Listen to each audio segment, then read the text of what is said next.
Olá! A construção de um documentário busca, via de regra, retratar e informar fatos sobre um determinado acontecimento sociopolítico, econômico e cultural. A construção de um documentário é o tema do Ubra Conhecimento que está começando.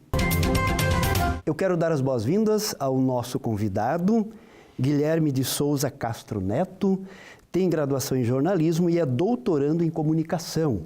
É docente da Ubra e atua em temas como cinema, roteiro, direção, televisão e documentário, e é cineasta há 30 anos. Seja muito bem-vindo, professor Guilherme. Obrigado. Professor Guilherme, você começou a tua trajetória há mais de 30 anos quando produziu o teu primeiro documentário? Conta um pouco para nós essa história. Eu acho que é bacana pegar essa trajetória, assim, eu estou muito com uma coisa do presente, assim, porque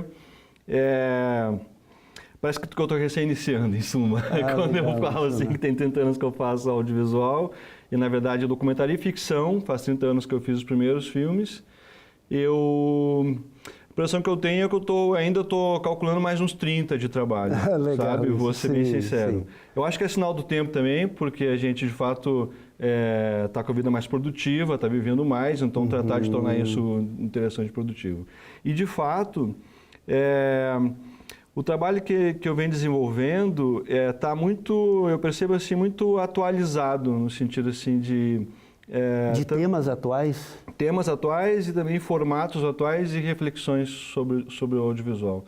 Talvez em função do fato de eu estar estudando, fiz mestrado sobre cinema, estou fazendo doutorado sobre cinema, faço na Universidade de São Paulo, tenho um estudo sobre cultura contemporânea, mas talvez também porque sempre me motivou uma reflexão que é a mesma que talvez eu esteja fazendo agora na minha tese, que é o que caracteriza mesmo a narrativa audiovisual, como é que se constrói isso, qual é a peculiaridade que tem entre uma narrativa que é através da linguagem audiovisual. Porque eu acho que essa, na verdade, talvez seja a única discussão que é feita sobre cinema desde que surge isso, que é a diferença entre a história e a narração. Quer dizer, olhando 30 anos para trás, muito mudou, inclusive, imagino, em termos tecnológicos, né? Mas a questão da narrativa, ela continua. Em 30 anos mudou a tecnologia, basicamente. A narrativa possivelmente não tem mudado nada em 30 anos. Olha só. É muito difícil isso, não acredito que tenha mudado. A rigor, assim, uma das características do nosso tempo é não ter muitas novidades nas questões de fundo, assim, de narrativa. A gente percebe que, tanto que nós estamos num processo que é de revisitar, as formas são revisitadas, é difícil. A narrativa ainda se remete ao conhecimento mais clássico, propriamente. Sempre um tema que está de fundo, quando um dos primeiros temas em audiovisual é a diferença entre a história e a forma de contar. Né? Perfeito. Sim. As histórias, há uma repetição, há uma constância na humanidade. Os tipos dramáticos se resumem a algumas dezenas e quase sempre, ou sempre vai ser sobre a história do triângulo amoroso, a história da busca da fama, os conflitos são perenes desde da Grécia clássica, isso é muito interessante. Mas o jogo, a questão do cinema é como estruturar isso na forma de levar isso para o público. Perfeito. Em audiovisual, isso vai passar pelo uso da câmera, que é a produção da imagem em movimento. Então, o que caracteriza é a estruturação dessa forma é que ela é feita através de um aparato tecnológico que é a filmadora, que faz o registro ou a representação da passagem do tempo. Mas nesse aspecto, agora tecnicamente falando, nós temos alguns ganhos nos períodos mais recentes, porque tecnologicamente nós temos mais recursos, ou isso acaba não interferindo tanto? A tecnologia interfere muito, desde o início. Basicamente, a tecnologia ela está no fundo do tema do audiovisual. O audiovisual é a gente chama de arte e indústria, baseado numa metodologia de produção que é tecnológica e que é industrial porque ela é feita em especialidades e porque produz um produto que vai ser consumido em massa. Então, por isso que o audiovisual é uma indústria. E é baseado na tecnologia. Todos os avanços que há são sempre em função de mudanças tecnológicas e de novidades tecnológicas. Com a digitalização, mudou muito, evidentemente, todo o nosso ambiente de comunicação, todo o nosso ambiente de conhecimento e cultural. A gente está num tempo e num lugar que está repleto de câmeras e produção de imagens o tempo inteiro. Todo mundo tem uma câmera, todo mundo passou a ser cronista, passou a ser repórter do seu tempo. Nós temos um enriquecimento cultural com essa produção? Talvez não. Eu não me arrisco, porque isso é um dos fenômenos que estão colocados nisso, é uma desreferencialização da imagem. Como tem uma superpovoação, uma hiperinflação de imagem, tem o que se chama de imagem da imagem já.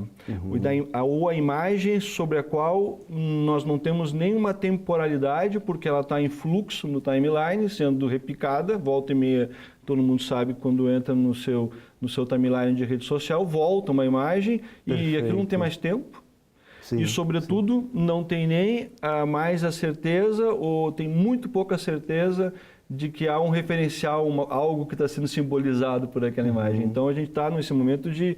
que essa é uma característica do que os filósofos do contemporâneo chamam de hiperrealismo, porque é uma realidade que já dispensa o próprio referencial concreto real, porque passa a ser a imagem da imagem. Então, mudou muito o estatuto. Eu, como realizador, eu sempre estou colocado, sobretudo no documentário. Já faz uns anos que eu sempre fico pensando que imagens fazer num mundo que está superpovoado de imagens. Como filmar. É um dos desafios. Mas a coisa do audiovisual, o interesse do audiovisual está justamente na criação do modo de estruturar a forma que dá o texto, o conteúdo, uma atenção sobre esse aspecto. E nesses 30 anos, que é muito tempo, né? Você já produziu diversos documentários e você percebe uma evolução, alguma mudança em ti próprio neste processo? Totalmente.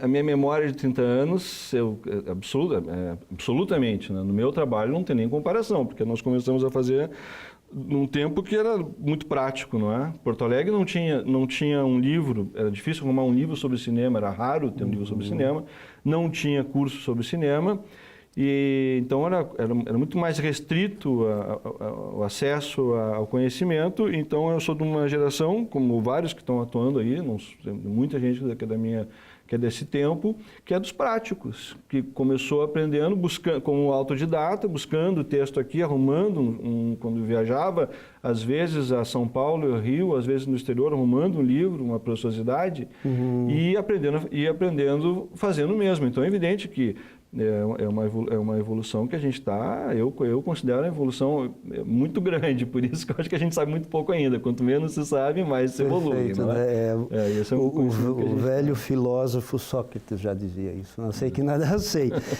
Professor Guilherme, o que de fato é um documentário?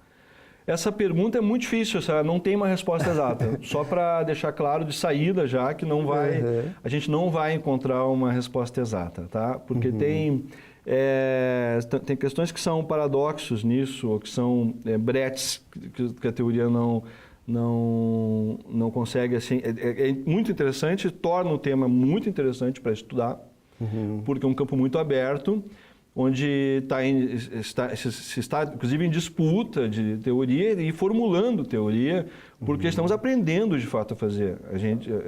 Evidentemente que a perspectiva que se tinha de documentário aqui em Porto Alegre há 10 anos atrás, e eu dou aula de documentário tem uns 15 anos, era outra. Em 10 anos mudou muito.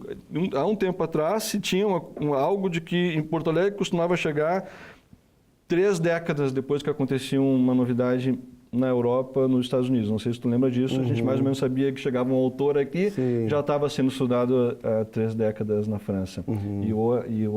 Já estava há 20 anos em São Paulo. É engraçadíssimo isso, a gente já sabia disso. Chegava uma novidade musical, já vinha um tempo, um filme, quando passava aqui, já era a novidade daqui, já estava superado.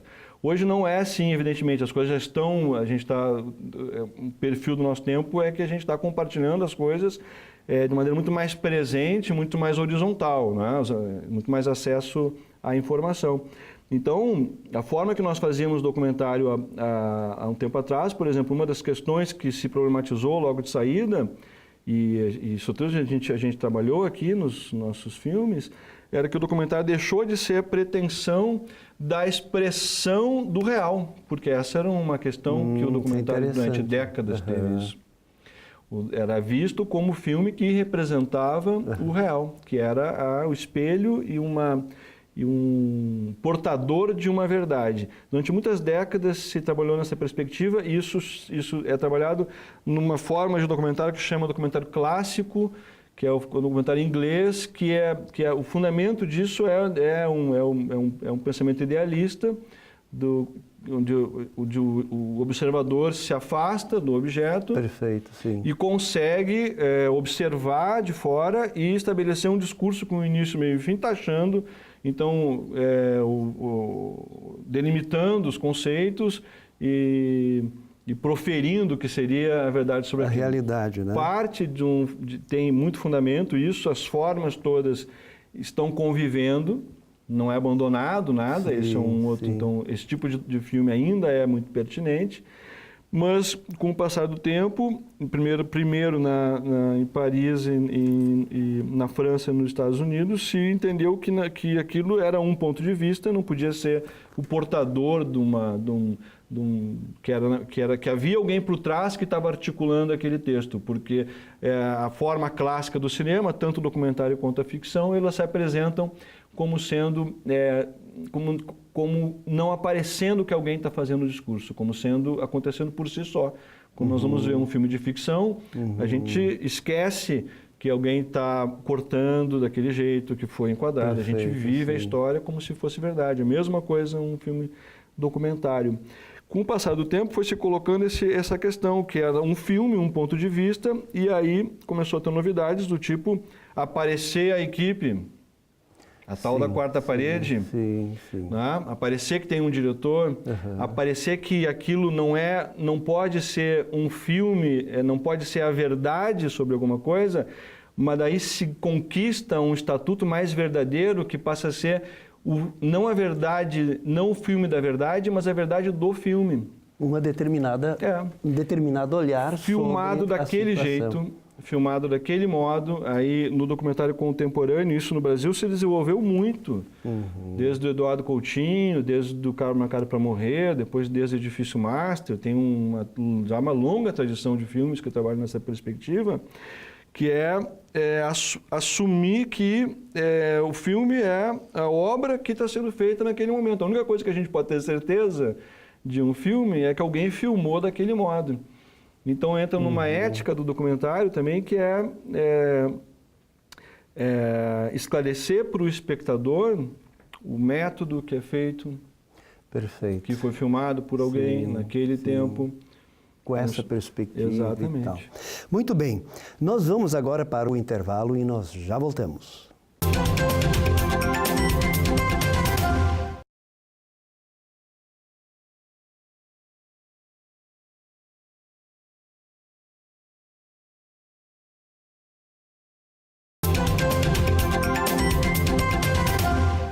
Professor da ULBRA lança documentário ao tema do ULBRA Conhecimento dessa semana e temos como convidado o professor Guilherme de Souza Castro Neto. Professor Guilherme, você que trabalha com documentários há mais de 30 anos, diz para nós como a gente faz um documentário. Muito bem. Claro que é um tema muito amplo e tem muitas maneiras de fazer, mas há um passo a passo, há um método, com certeza. E o tema de fazer audiovisual, documentário ou ficção, sempre é muito difícil, qualquer audiovisual.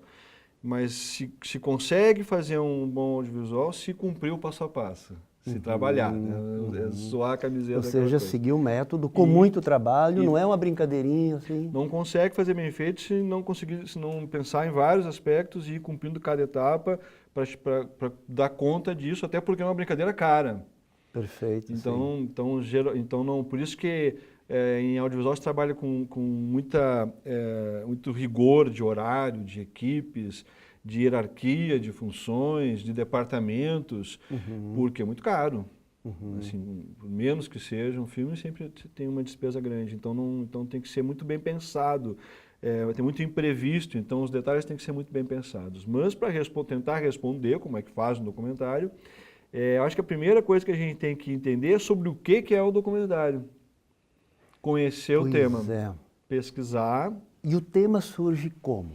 Aí os temas estão dados no mundo, os temas estão colocados em tudo que é lugar e o cronista, nós, os jornalistas, os cronistas, o que a gente faz é observar um aspecto do mundo que está passando como dado, está passando. Mas que te chama a atenção, O que fotógrafo, te encanta. o jornalista, o escritor, o cronista que a gente chama, percebe alguma coisa, estabelece um olhar, por isso que é uma ação subjetiva mesmo, Sim, não é? sim. E relaciona um tema, enxerga um problema, vê uma questão. Então tem que conhecer o tema, que é pesquisar, conhecer o tema. Conhecendo o tema, aí aí como é o conselho a partir do tema estabelece um conceito, uma forma, porque as formas não são neutras, não são isentas. Eu acho que essa é a minha pesquisa como diretor e como acadêmico também, é que a forma, ela carrega o conteúdo. Sempre tem um determinado olhar. Carrega o conteúdo. Exige o conteúdo. Filmar não é só captar um objeto dos melhores ângulos e cumprir lá o protocolo dos planos, plano geral, do plano geral ao plano detalhe, e depois chegar no timeline e burocraticamente colocar. Não é assim que se faz. Assim se faz matéria, não se faz uma boa matéria. Tem que achar o ritmo próprio, a expressão própria, a imagem que represente isso, a imagem que fale por si, estabelecer uma linguagem audiovisual. Que tem vida própria, Exatamente. e cabe ao cineasta, assim como a poesia, reverenciar essa vida própria para que essa vida própria, tanto do documentário como da poesia, possa acontecer. Tem vida própria porque está vivo. Vamos colocar assim, Está vivo, é uma obra exatamente, presente. exato. Depende totalmente do momento que o leitor, quem faz a obra é o leitor, em suma, vamos ser mais exato. Quem dá sentido para a obra é o leitor no momento da leitura. A gente não tem nenhum controle com relação ao sentido da obra e que efeito vai causar. A obra, e cada vez que tu assiste um filme, cada vez que um livro é lido, cada vez que uma página é lido, se torna um fato presente, novo, renovado. Exatamente. Então, então isso é uma coisa bem interessante. Isso é bacana, dá para levar isso para a estrutura do filme, e eu estou indo para umas conversas profundas aqui, eu sei, de narrativa, levar para a estrutura do filme, que eu chamo de tessitura, que é a maneira de tramar todos os elementos do filme, que vão da arte, da luz, do som, a atuação, o ritmo, são esses elementos que a câmera produz. Então isso é uma tessitura que se forma, sim. Né, costurando isso, tendo consciência de que é um jogo de participação e que está sempre vivo, se trabalha nisso de modo a dar brechas de participação para o espectador. Ah, legal isso aí. Isso é bacana do documentário contemporâneo. O documentário voltando ao documentário, não pode ser algo ou uma narrativa que entregue para o espectador algo como fechado, está aqui, né? está pronto, Sim. início, meio e fim, eu saber, assim, tá. Tem filmes que a gente faz ainda assim, porque são baseados num saber assim estabelecido, filmes científicos, mas mesmo os filmes científicos é possível transformar o cientista em personagem e deixar brechas e aberturas, nem que sejam, ou sobretudo, narrativas, para que o espectador possa entrar no jogo, porque estabelece um jogo lúdico. Se eu me sinto dentro de uma determinada expressão, eu vou participar de uma maneira diferente, como se eu me sinto simplesmente um espectador. Perfeito. Esse é um grande desafio. E aí entra uma questão de sensibilidade estética muito grande, eu imagino, no audiovisual. É isso, meu campo, eu estou puxando para estética porque a minha tese é sobre estética Olha e eu só. estou mergulhado em estética, então eu acabo falando estética. E apesar dos meus filmes serem filmes de conteúdo, muito conteúdo, assim, os documentários de ficção, todos os meus filmes são de conteúdo. Relata, professor, os seus principais. Você tem uma série de documentários. Quais foram os que você destacaria nesses 30 últimos anos? Lançamos ano passado um documentário que me deu uma satisfação muito grande, que é um filme chamado Saúde, que é uma temática dificílima, e a gente conseguiu dar uma forma, e eu fiz uma viagem com a minha equipe por várias regiões do Brasil, consegui encaixar num período sem aula, para não perder nenhuma aula. Foi incrível isso, num rigor meteorológico, porque estivemos nas 4 regiões do país, então fizemos um filme muito ritmado, muito profundo, de personagem e narrativo, que chama Saúde. Há 2 anos atrás, eu lancei um filme de ficção que também foi um filme muito interessante, que eu trabalhei muitos anos, chamado Boa Ventura, que é uma adaptação do livro Porteira Fechada, do Ciro Martins. E antes disso, o meu filme principal, que ficou muito conhecido, porque foi muito premiado nos festivais, é chamado Terra Prometida, que é um filme de ficção, que me rendeu Quiquitos e prêmio em Brasília, que também tem a temática parecida com o do Boa Ventura, que é uma temática do homem do campo, ou da situação de saída do homem do campo, de expulsão do homem do campo. Êxodo rural. Êxodo rural. Uhum. Porém, é de uma abordagem muito humanista, é muito assim, pouco discursiva, é muito sutil, é muito baseado em cinema mesmo, esses filmes. Aí um outro filme que eu acho que é interessante, que também me ensinou muito, é um filme chamado Transversais. Por que eu falo nesse filme? Porque ele foi o primeiro filme feito por Fronteiras do Pensamento. É um filme de média-metragem, muito ousado, porque eles começaram a fazer os filmes e me deram muita liberdade. Eles começaram dando muita liberdade para os autores no Fronteiras do Pensamento, me disseram, faz o filme, eles estavam gostando, eu acho que das coisas que eu estava inventando naquele momento, então faz o filme que tu quiser da tua forma, me disseram. E me deram um tema assim sobre o mundo, que é geopolítica. Então é um filme bem interessante porque é falado em 7 ou 8 idiomas, com especialistas, 2 anos gravando, com especialistas no mundo inteiro, mas que a gente fez várias, mas que a gente conseguiu dar também uma coesão também entre o jeito de narrar e o conteúdo. Mesmo o especialista virou personagem, nós misturamos várias histórias, chamadas Transversais. Esses acho que são os trabalhos que eu estou citando, assim, mas assim, poderia citar outros também, que eu gosto muito, que eu fiz lá para a RBS, que eu aprendi muito quando fiz lá. O tempo que eu trabalhei na TVE também aprendi muito, foi muito interessante também. Esse seu último filme, fala um pouco dele, Golpe. O que significa isso? Qual foi o teu olhar? Qual foi a narrativa que você quis estabelecer com essa proposta? O filme Golpe é um longa-metragem que nós estamos apresentando ao público esse ano. Eu fiz em co-produção e co-direção com o Luiz Alberto Cassol. É um documentário, tem um político que narra, faz uma reflexão dos fatos recentes da história brasileira. Recentes mesmo. Recentes, impeachment da Dilma, julgamento do Lula, reformas, esse contexto político e esse ambiente que nós estamos vivendo. É um filme sobre isso. Mas, professor Guilherme, falar sobre uma história, um fato que não acabou, porque a gente está vivendo essa história toda, também impõe uma dificuldade, uma delimitação. Como é que a gente funciona nesse momento?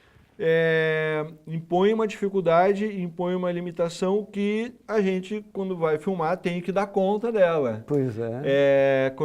Assim, eu acho que o que impõe mesmo é coragem, antes de mais nada. Porque disposição a fazer isso e a enfrentar um tema que está acontecendo. Bom, aí tanto eu e o meu sócio nesse filme, que é um diretor que agora estava com 2 filmes em Gramado, o Cassol, nós julgamos que tínhamos condições de traçar uma leitura, tanto do ponto de vista como realizador audiovisual, como diretores, conseguir fazer um discurso, quanto dar conta do roteiro, entender o que estava acontecendo e conseguir ter um discurso sobre o que está acontecendo. Bom, mas é baseado numa premissa básica, é apenas um filme. Perfeito. Certo? Claro, a partir de um olhar, de uma leitura. A partir do nosso olhar que claro. nós estamos fazendo. O nome golpe estabelece uma chave, evidentemente. Mas isso é interessante. Por que eu quis colocar esse nome? Porque parte de um posicionamento que o título manifesta. Perfeito. Eu não estou partindo de uma pretensão ou de um que seria falso da minha parte, ou de uma armadilha, ou colocar para o público que eu estou fazendo uma investigação que não está definido, que tem eu estou tratando sobre, discutindo o que aconteceu e quais são os aspectos, o que está envolvido no processo, que é o golpe. Também, eu acho que é interessante também a gente, nesse momento que a gente está, professor, a gente valorizar a política, novamente, porque a política, talvez um grande... tem o filósofo Lipovetsky, há uns anos atrás, tem um livro que ele diz que, prevendo, no livro de 92, prevendo o que nós estamos vivendo hoje, que é uma crise no Estado republicano dos três poderes, isso que ele diz, porque nossa república, nossa civilização é baseada no Estado em tripartição dos poderes equilibrados, legislativo, executivo e judiciário, que se equilibram. Então, pois bem, o Lipovetsky diz que há uma crise disso e que nós estamos vivendo um tempo que o judiciário se agiganta e surge um novo poder que é a mídia. Perfeito. Esvazia a função política, esvazia a função executiva e aí passa a ser um judiciário pautado pela opinião pública, que é a pauta da mídia. Então tem esse significado também. Qual é o seu recado final, professor, para a gente fechar essa conversa? O meu recado, acho que é sobre a conversa em si, é a satisfação de, no ambiente da universidade, a gente valorizar assim, a reflexão, o posicionamento fundamentado ou a reflexão que tem a capacidade de compor diferentes pontos de vista, sabendo que nós não vamos ter um discurso só que vai resolver todos os temas. Então, o que eu acho assim, que é uma visão que é do cinema e é do documentário e é do jornalista, e que é muito bacana de ter essa oportunidade de fazer um debate dentro da televisão e dentro da universidade, que consiga ser bastante aberto, ou bastante reflexivo, ou bastante o que não se feche, né, já em um dogma ou em um posicionamento já resolvido. Ou seja, tudo que é contrário ao pensamento único. Isso a gente só consegue dialogando, inclusive, preferencialmente, com aquela pessoa que pensa diferente da gente. A gente tem que conviver muito bem com a pessoa que pensa diferente, dando muito valor para quem pensa diferente. A gente tem que fugir de qualquer pensamento único, evidentemente. Então, por isso que a satisfação de estar conversando aqui hoje. Muito legal. Muito obrigado, professor Guilherme, por essa conversa, por essa aula sobre produção de documentários. Muito obrigado você pela companhia e nós nos encontramos na próxima semana para mais um Ulbra Conhecimento. Até lá!